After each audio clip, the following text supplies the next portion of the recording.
My name is Tiffany. 10 years ago, I was a hopeful tour guide who wanted to see the world. Everything changed when I met Jack. Jack was nice, did well in life, and made me feel really happy. We got married fast, and I believed I had everything.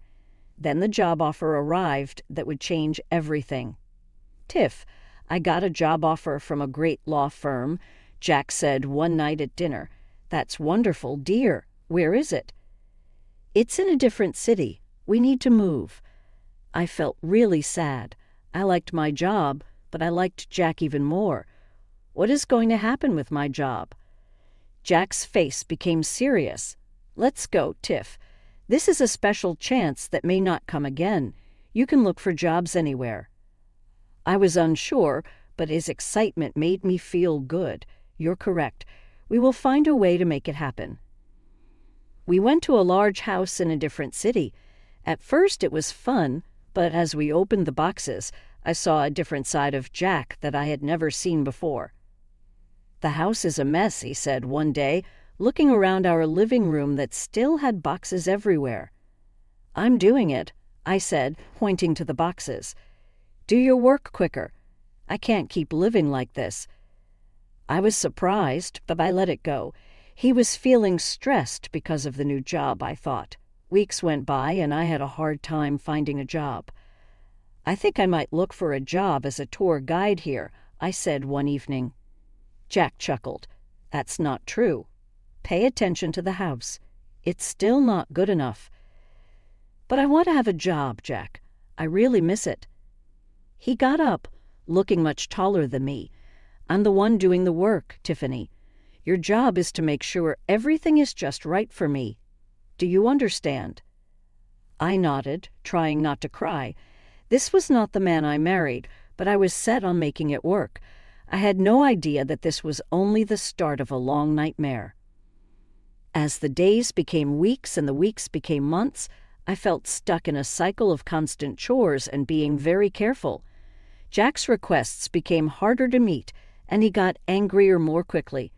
One day I said we should get a housekeeper to help with the work. Jack's face became red. "Are you serious? Are you trying to spend my money on something that you should handle yourself? This is your work, Tiffany. If you can't deal with it, maybe you're not meant to be my wife." His words hurt, but I kept my pride down. "You're correct. I apologize. I will work harder." I really put in more effort. I focused on being the best housewife, thinking it would help me win back the man I loved. But the more I did, the more Jack thought I should do. As his career grew, our relationship fell apart. I watched as he became a famous lawyer, while I slowly disappeared into the background, like a ghost in my own home.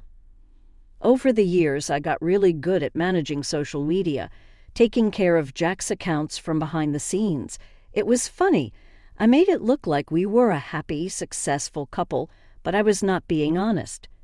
One evening, while I was getting dinner ready, Jack came in really fast and slammed the door. "Tough day?" I asked, trying to keep my voice calm. "Be quiet and make my food," he said sharply. I put the meal I had worked on for hours onto the plate.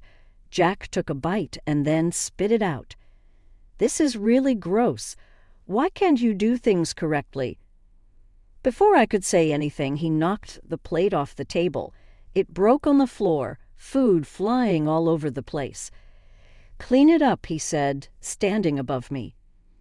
I knelt down to pick up the broken pieces. Tears hurt my eyes, but I didn't let them fall. This was now our usual way of life. The next day I really wanted to improve, so I spent a lot of time making Jack's favorite dish. While I was setting the table, I suddenly remembered that I had forgotten the bread. Jack came in, taking off his tie. "Where is my food?" "Coming right up," I said, quickly getting the soup ready. He sat down, looked at the table, and got really mad. "Where is the bread? Are you really this bad at your job?" He quickly knocked the bowl off the table. Hot soup spilled on my leg, and I let out a scream of pain. "You're so dumb," Jack said quietly, walking away and leaving me with the mess and my sore skin. While I was cleaning and crying softly, a thought suddenly struck me. How did I let it become this messy? When did I turn into just a shell of a person? The next morning, I woke up feeling determined like I hadn't in a long time. I can't keep living like this. Jack, I said as he was getting ready to go to work, I can't keep doing this. I want to end my marriage. He turned slowly, a mean smile growing on his face. Is there a divorce? He laughed, and it made me feel uneasy. Pay attention, Tiffany. If you go away, I will hurt you. You will have nothing. No money, no respect, nothing at all. You might find yourself on the streets with others who feel lost. I couldn't breathe for a moment. I saw the homeless people in our city, their sad faces stuck in my mind. Is that really what will happen to me? Accept it, Jack went on. You need me to be complete. Keep that in mind. When he left and slammed the door, I sat down on the floor. He was correct. I didn't have any money, no job, nothing at all. I realized I couldn't continue living this way. That day was a big change. I may not be brave enough to leave right now, but I have begun to make plans. I started to record our talks without telling you, keeping the mean messages, and writing down everything that happened. If I wanted to get away, I had to have proof. While I kept recording Jack's abuse, his career grew even more successful. He won an important case and chose to celebrate at home with his coworkers and friends. You'll get everything ready, he said, and don't even think about getting takeout. I want everything to be made at home. I worked hard for many days. I cleaned all parts of our house, cooked a variety of dishes, and made sure everything was just right. The night of the party came, and I was tired but prepared. Jack got home early, holding a bottle of wine. Here, he said as he poured me a glass, you seem like you could use this. I was surprised by what he did, but I accepted it with thanks. The wine tasted strange, but I thought it was just because I was tired. Jack hardly drank from his glass. Please change, he said. Visitors will arrive shortly. I went upstairs and felt dizzy all of a sudden. When I got to our bedroom, the room was spinning around. I fell onto the bed, feeling very tired and losing awareness quickly. When I woke up, the sun was shining through the windows. I felt confused and sleepy as I walked down the stairs. Jack's mom, Margaret, was in the kitchen. Her face twisted in a way that showed she was really grossed out when she saw me. Oh, look who finally showed up, she said with a smirk. You should feel bad about what you did. What? What's going on? I asked, my head hurting. What occurred? You got drunk and made my son look bad in front of his friends. That is what happened. Margaret's voice got louder with every word. He called me to help keep things fun because his wife was passed out drunk upstairs. I felt sick. No, that's not possible. I only had one glass of wine. Oh, save it. Margaret cut me off. I always knew you weren't good enough for my Jack. Now everyone knows what a mess you are. As Margaret continued her tirade, fragments of memory surfaced. The strange taste of the wine. Jack barely drinking his. The sudden onset of dizziness. He drugged me, I whispered to myself, the realization hitting me like a truck. After Margaret left, I sat at the kitchen table, my mind racing. Jack was systematically destroying my reputation. If I tried to leave now, who would believe me? That day, I stepped up my efforts. I bought a new phone and hid it carefully. I started recording everything. Jack's drunken rants, his 3 o'clock a.m. cleaning demands, every insult and threat. One incident I recorded stood out painfully in my memory. It was my birthday, and I had hoped Jack might remember, might show a glimmer of the man I once loved. I prepared a special dinner, holding on to a foolish hope for a peaceful evening. Jack stumbled in late, reeking of alcohol. I hit record on my hidden phone as he entered the kitchen. "What's all this?" he slurred, looking at the carefully set table. "It's my birthday, Jack. I made dinner," I said softly. He laughed, a cruel, harsh sound. "Your birthday? Who cares? Look at you, you fat cow. You don't deserve a celebration." I felt each word like a physical blow, but kept the camera rolling as he continued his tirade. "And this," he gestured at the food, "this is slop. You call yourself a wife and can't even cook a decent meal." He swept the plates off the table, food splattering across the floor, the very food I had scrubbed meticulously earlier. I flinched but didn't move, letting the camera capture every moment of his drunken cruelty. Another night, the recording caught an even more bizarre incident. It was 3:00 a.m. when Jack shook me awake roughly. "Get up," he hissed, pulling me out of bed. "What's wrong?" I asked, disoriented and frightened. "I found dust. The house is filthy. Clean it, all of it, now." For hours I scrubbed every surface of our home. Jack followed behind, inspecting my work with a critical eye. All the while, my phone recorded from its hidden spot, capturing his relentless demands and my exhausted compliance. These recordings became my secret weapons, concrete evidence of the abuse I endured. Each file was carefully saved and backed up, a digital archive of my suffering and, ultimately, my path to freedom. Meanwhile, I heard the whispers when we were out, saw the looks of contempt from Jack's friends. But I kept smiling, playing the role of the perfect wife while secretly fighting for my freedom. Our wedding anniversary was approaching. Despite everything, a small part of me hoped things might improve. But I should have known better. The night of our anniversary, Jack came home in high spirits. "I booked us a table at the best restaurant in town," he announced. "Let's celebrate." I was wary but agreed. Before we left, Jack handed me a glass of lemonade. "I made it myself," he said with a smile that didn't reach his eyes. Alarm bells rang in my head. I pretended to drink, but when Jack stepped out to make a call, I quickly poured it into a nearby plant. As we drove to the restaurant, I felt myself getting drowsy. I fought to stay awake, but my eyes were so heavy. The next thing I knew, I was being roughly pulled from the car. Through half-closed eyes, I saw Jack sneering down at me.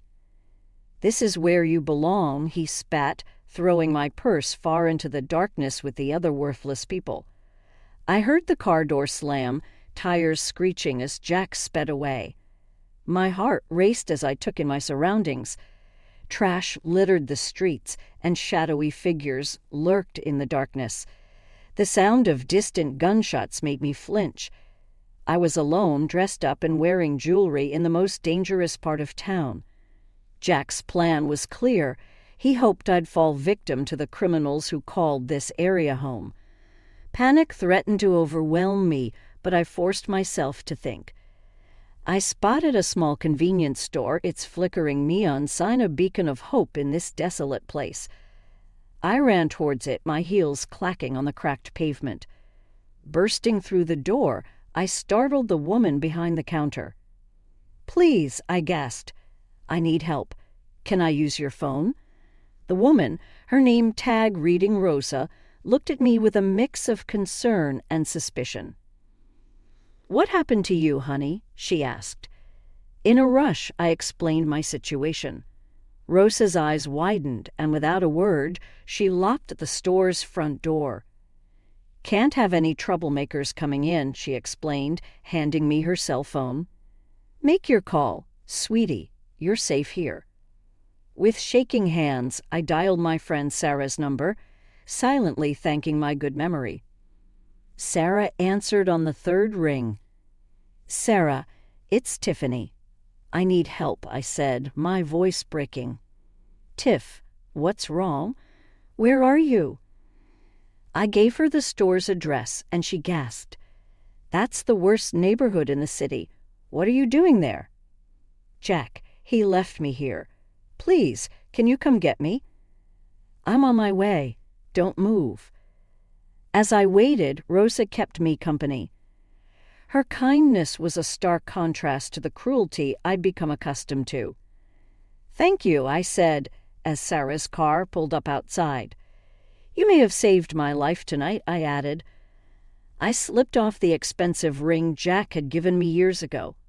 "Here, please take this. It's not much, but—" Rosa shook her head. "Keep it.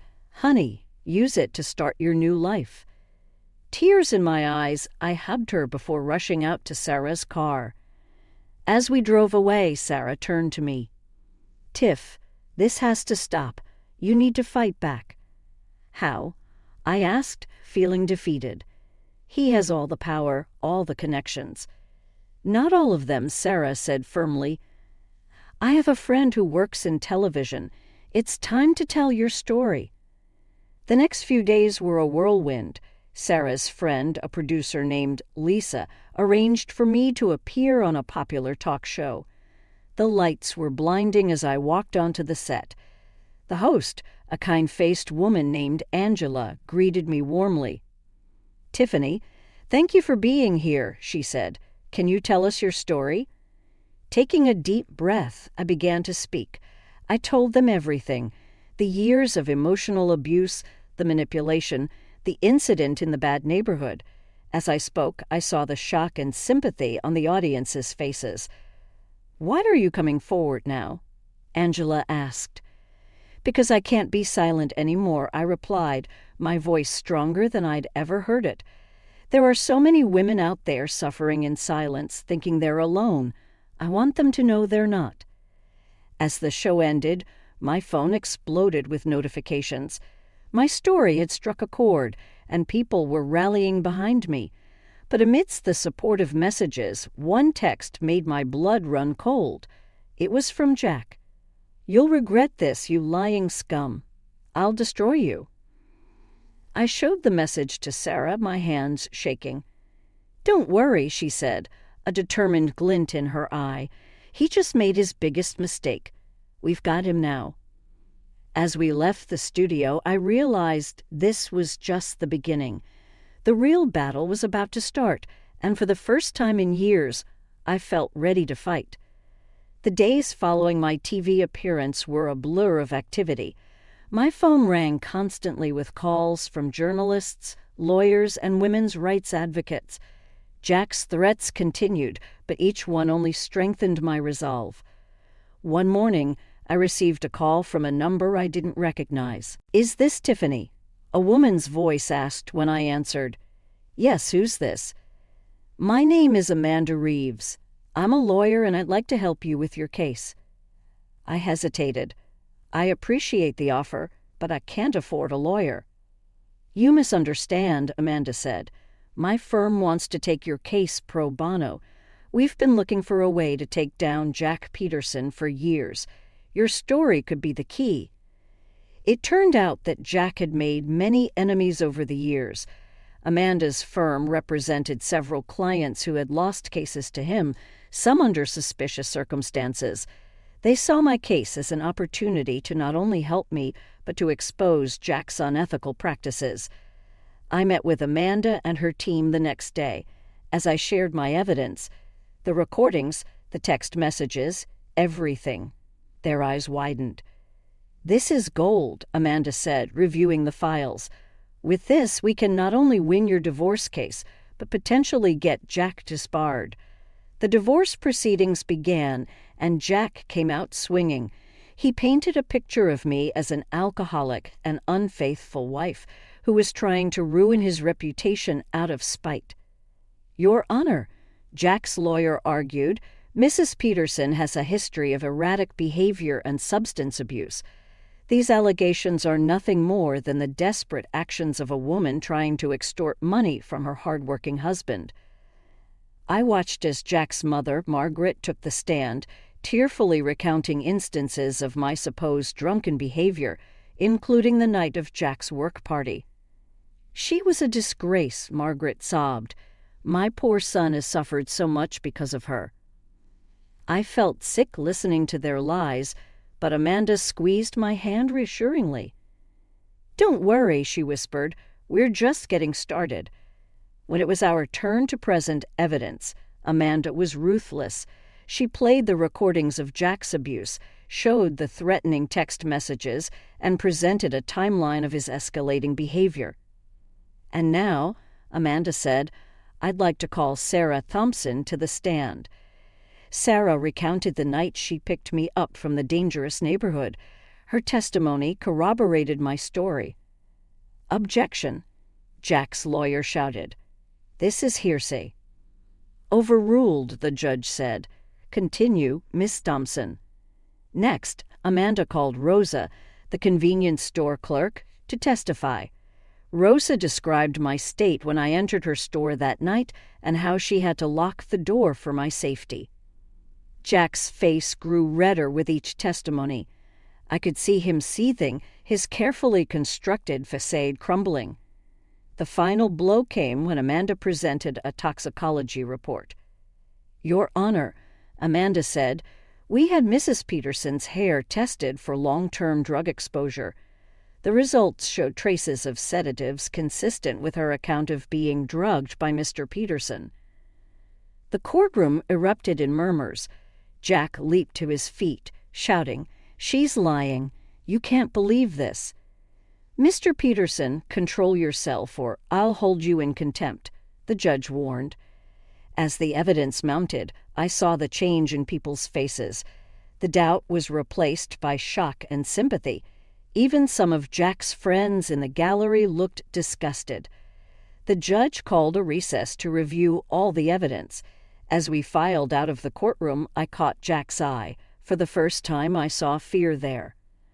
The courtroom was packed as we reconvened for the judge's decision. The tension was palpable, and I could feel Jack's glare burning into the back of my head. Judge Harris cleared his throat. "After careful consideration of all evidence presented, this court finds in favor of Mrs. Tiffany Peterson." A collective gasp filled the room. I sat there stunned as the judge continued. "Mr. Jack Peterson is hereby ordered to pay alimony, surrender 50% of all joint property, and provide financial compensation for emotional damages. Furthermore, Mr. Peterson will cover all legal costs associated with this case." Jack exploded.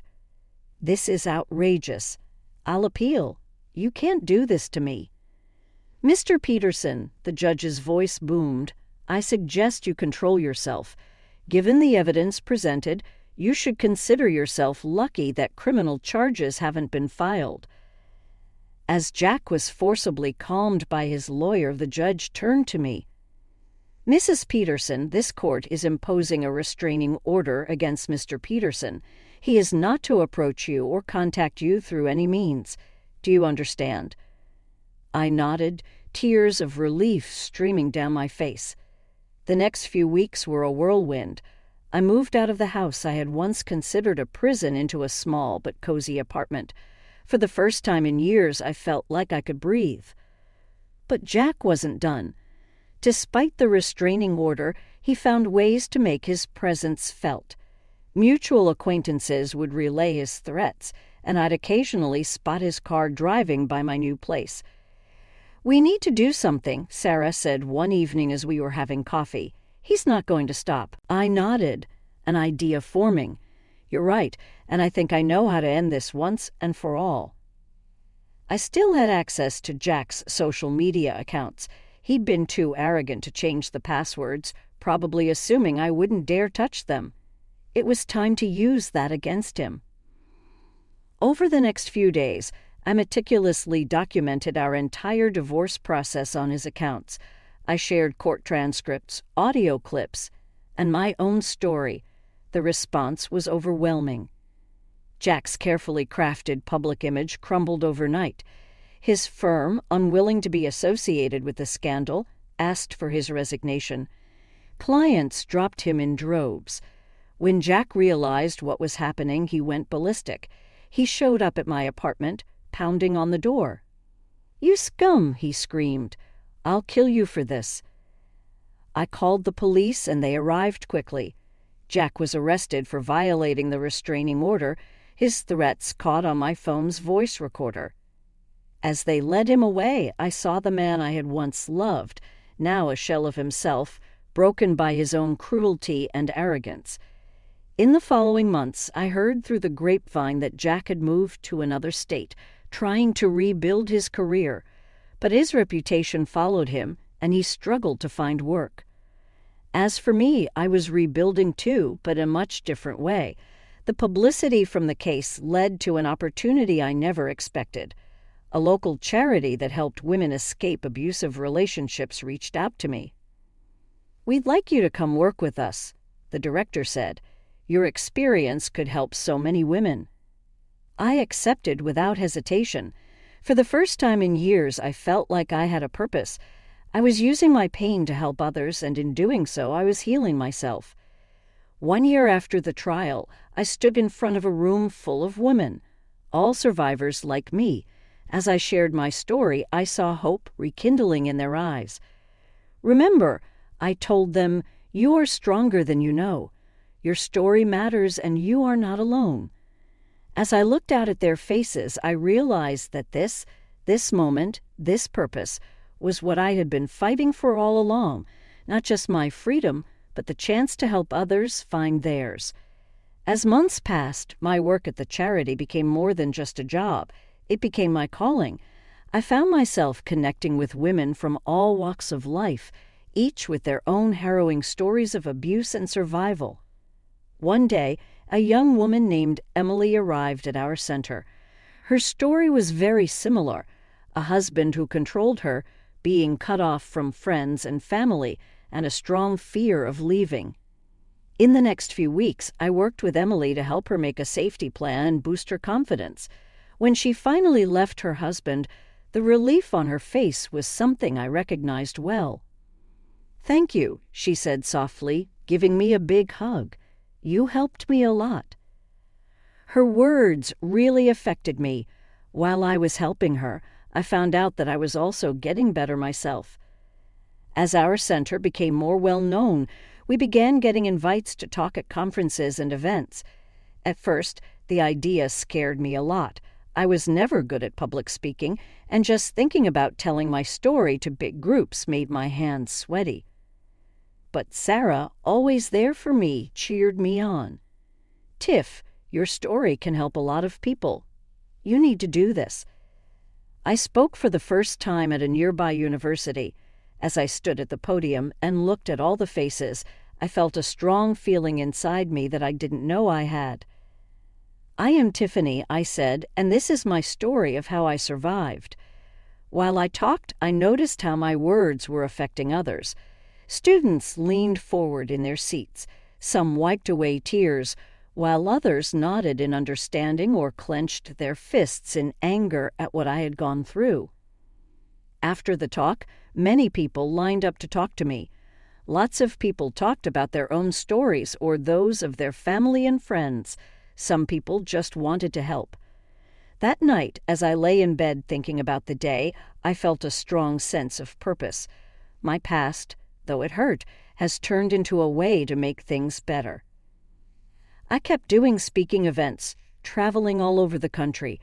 I talked at colleges, women's shelters, and a TEDx event. Every time I got strength from the audience, knowing that my words could be the help someone needed. I began writing a book about my experiences during this time. It was a tough process, making me go through some of my hardest times again, but it was also helpful, letting me deal with my trauma in a different way. The day my book came out felt really strange and amazing. Seeing my name on the cover, my story out there for everyone to read, made me feel both scared and proud. I was surprised that the book connected with people. It went up the bestseller lists, and I quickly started doing interviews on national TV. In one interview, the host asked me a question that made me stop and think. "Tiffany, after all you've experienced, do you regret anything?" I took a moment to think before I answered. "I feel sorry for the years I wasted because of fear and abuse, but I am thankful for my journey. Every step and every struggle brought me to this point, where I can help others discover their strength. No, I wouldn't change anything." While I kept working, I saw that my story was not finished yet. Every day had new challenges, new chances to grow and to help people. The frightened, quiet woman I used to be has turned into a voice for those who cannot speak, a light of hope for those still stuck in the darkness I had left behind.